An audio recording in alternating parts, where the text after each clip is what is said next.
depois do Natal, eu pensei em gravar na Amazônia, a gente podia ir para Manaus, lá. Mas a Isabel disse, na casa da minha mãe tem a própria reprodução da floresta amazônica. Eu vim aqui para a casa da minha sogra, Maria Bethânia Pimentel de Castro, para gravar, quase sem voz, mas pelo menos com luz, porque hoje é um dia que eu não podia faltar. Eu não podia lhe faltar hoje, mas mesmo com a voz pelo fio.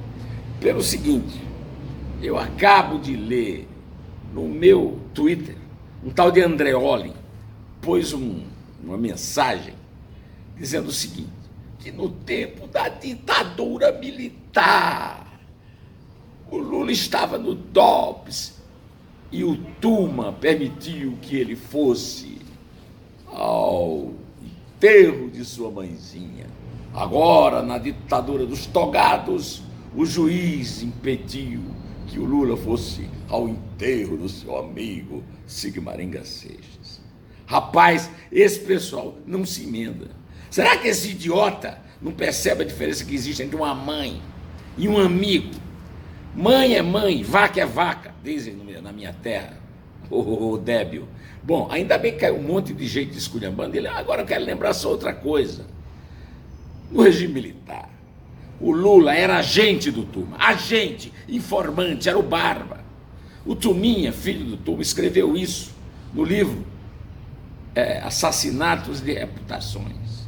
Ninguém desmentiu, ninguém processou. Portanto, Lula é o agente Barba, informante do Tuma, diretor do DOPS estadual e depois da Polícia Federal e depois senador. Tá? Por isso que ele o Tuma mostrou, inclusive o Tuminha, no livro dele, uma foto do Lula sendo levado na perua do DOPS, na janela, fumando na janela. Com essa voz aqui tá difícil. Bom, hoje também aconteceu uma coisa importante. O Temer, que tinha resolvido não dar mais o indulto de Natal, voltou atrás e começou a pensar na possibilidade de conceder esse indulto. A vocação do Temer para o banditismo e a impunidade. O Temer não resiste ao apelo de um bandido colega dele. Então esse tal de Jair Soares Filho, que é o procurador-geral da ANTA que o partiu, né? Não, porque a política penal brasileira precisa do indulto natal, cumprir o preceito constitucional. Eu vou pedir, pelo amor de Deus, que o Jair Bolsonaro e o Sérgio Moro mantenham a promessa de que este, se for mesmo assinado, seja o último indulto, porque esse é o fim da picada. É a demonstração de que esse país vive de gambiarras. As prisões estão sendo, solta como indulto. A justiça não solta, então o presidente solta. É um absurdo. E o Temer assina uma caneta de chumbo a sua péssima gestão complementar à de Dilma. Bom, hoje eu li uma citação do artigo do Hélio Gaspari, no Protagonista.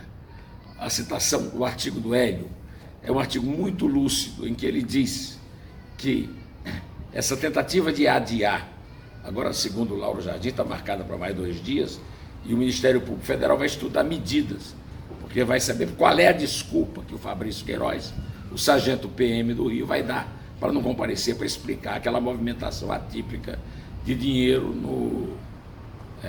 no gabinete do deputado estadual Flávio Bolsonaro, senador eleito pelo PSL do Rio.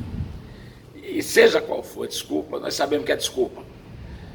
E o Hélio diz com muita clareza, lembrando que muita gente pesada, como Marcelo Odebrecht, né, como Palocci, jogou nessa de empurrar para ver se colava e não colou. Não cola mais. Será que vocês não aprendem, Bolsonaros? Então é o seguinte, não cola mais. É uma tentativa, é um silêncio suicida, segundo o artigo do Hélio, na Folha, no Globo, que foi reproduzido no Antagonista. E eu completo. Parem com essa história de dizer que o problema é do Fabrício. O problema não é do Fabrício. Que problemas pode causar ao país um sargento PM que foi assessor de um deputado estadual? O problema é a família Bolsonaro, que tem que explicar que história é essa de todos os 9 assessores depositarem todo mês quase a totalidade dos seus salários em cheques. E aí vem agora esse Fabrício dizer que vendia equipamentos e deve estar atrás de prova para isso, por isso que passa tanto tempo. Não interessa. O que interessa é o seguinte: primeiro, tem que aparecer e contar a história. Segundo, o problema não é do Fabrício. O problema, primeiro, é do Flávio Bolsonaro. Segundo, do Jair, que é o pai e que vai ser o nosso presidente e que nos vendeu a hipótese de que vai ser um presidente moralizador. Está pisando na bola nisso aí, e isso pode crer que o poder da presidência da República não resolve.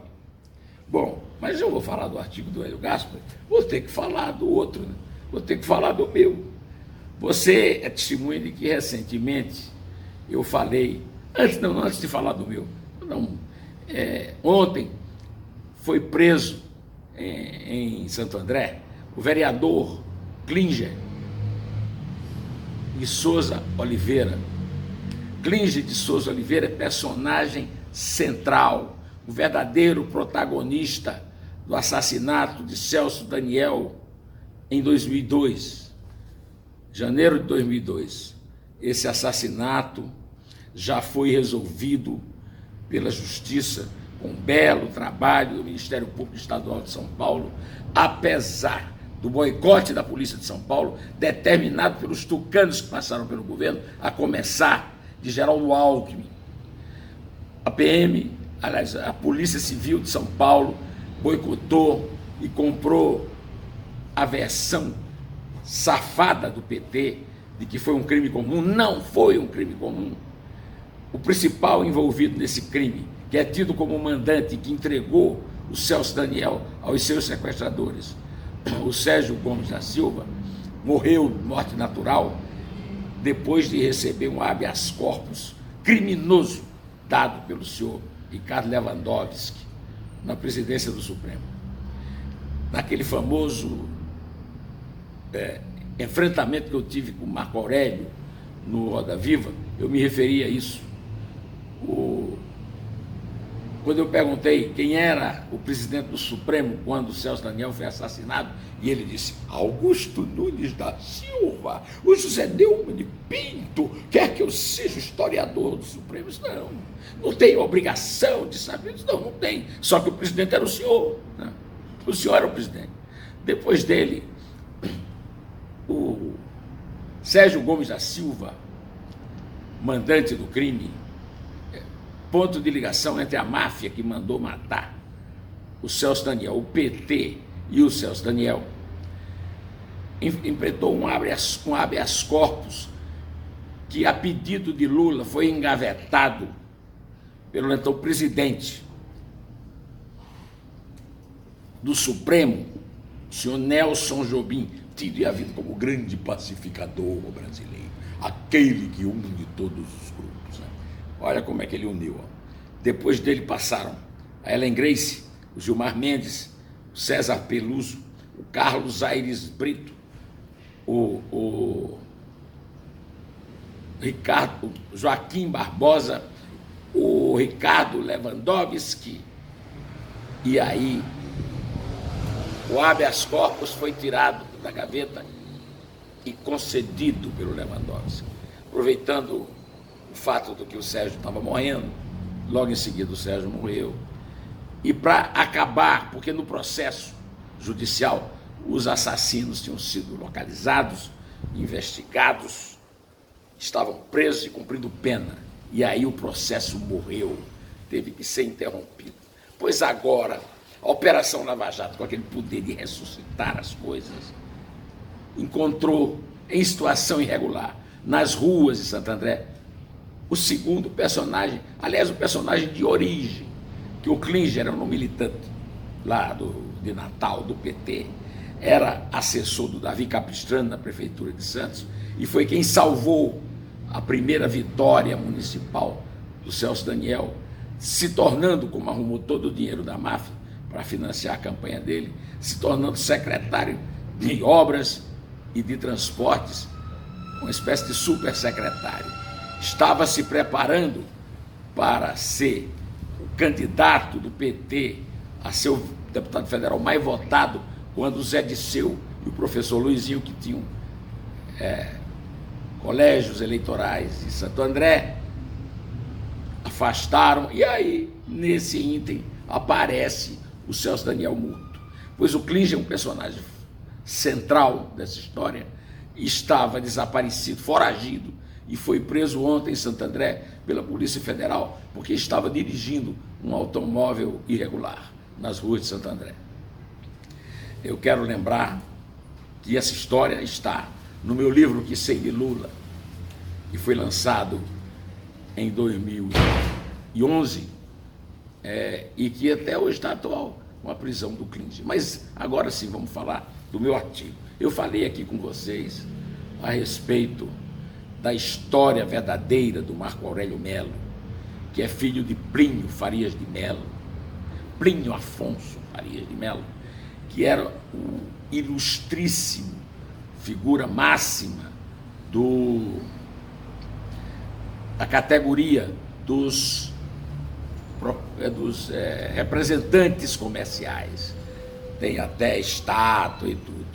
Pois ele conseguiu nomear o filhinho Marco Aurélio Farias de Melo para ser procurador trabalhista sem concurso. A Justiça Trabalhista não conhece essa figura do concurso. Em 1980, abriu uma vaga no Tribunal Regional do Trabalho no Rio, e o Plínio tinha tanto prestígio no regime militar que conseguiu que o presidente João Figueiredo segurasse a vaga por um ano para que o Marco Aurélio, o filhinho dele, completasse 35 anos e pudesse ser nomeado. Foi nomeado e, com isso, estava no lugar certo quando o primo, Fernando Collor de Mello, filho de Arnon Afonso Farias de Mello, irmão de Plínio Afonso Farias de Mello, Fernando Afonso Collor de Mello, presidente da República, nomeou o primo e companheiro de juventude Marco Aurélio Farias de Mello ministro do Supremo Tribunal Federal. Bom, como ministro do Supremo Tribunal Federal, Marco Aurélio Melo perpetuou essa tradição, essa cadeia de nepotismo, compadrio e patrimonialismo, conseguindo de Dilma Rousseff a nomeação de sua filha, Letícia, para o Tribunal Regional Federal, na 3ª região no Rio de Janeiro, desembargadora. Foi assunto no dia daquela entrevista da qual eu falei no Roda Viva, da TV Cultura. Pois bem, as coisas, você vê, se repetem. Hoje eu resolvi contar essa história porque o Paul Montaldi me disse: você não vai falar como é que o Marco Aurélio Melo entrou no Supremo? E eu escrevi no artigo, no Supremo, pela porta dos fundos, que são os quintos constitucionais e os compadrios e a Justiça do Trabalho. A Ângela Carmen Nader Nobre Machado me disse que podia pelo menos um desses 11 ministros sofrer um impeachment para que justiça pudesse ser feita. Eu concordo com ela e por isso contei nesse artigo que saiu na página 2 do Jornal Estado de São Paulo e que foi citado na íntegra pelo antagonista, o que muito me honra. O antagonista pediu licença para citar o meu artigo na íntegra, tem sido muito elogiado, e eu volto aqui para contar isso para você.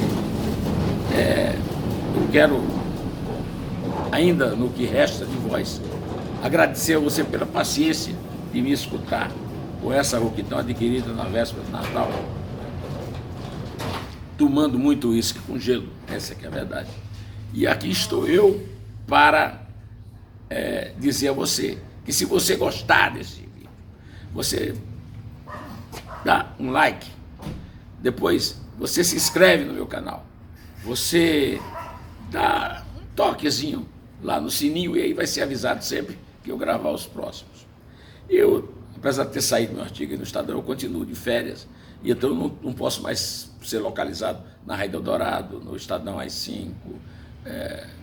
Como você vai me encontrar sempre, se quiser, no meu Estação Neumann, o www.neumann.com, que eu quero inclusive comemorar com a Cláudia, que é a minha web designer lá, que hoje o Google colocou o meu artigo reproduzido no meu site, Estação Neumann, nos highlights do dia. O meu artigo está entre as manchetes do Google no dia. Quando eu abri o Google hoje, encontrei-o lá. Espero que você leia o artigo do Estadão para comemorar comigo a citação no antagonista e o highlight do Google. Agora, só me resta lhe dizer, direto ao assunto, em té e Deus é mais.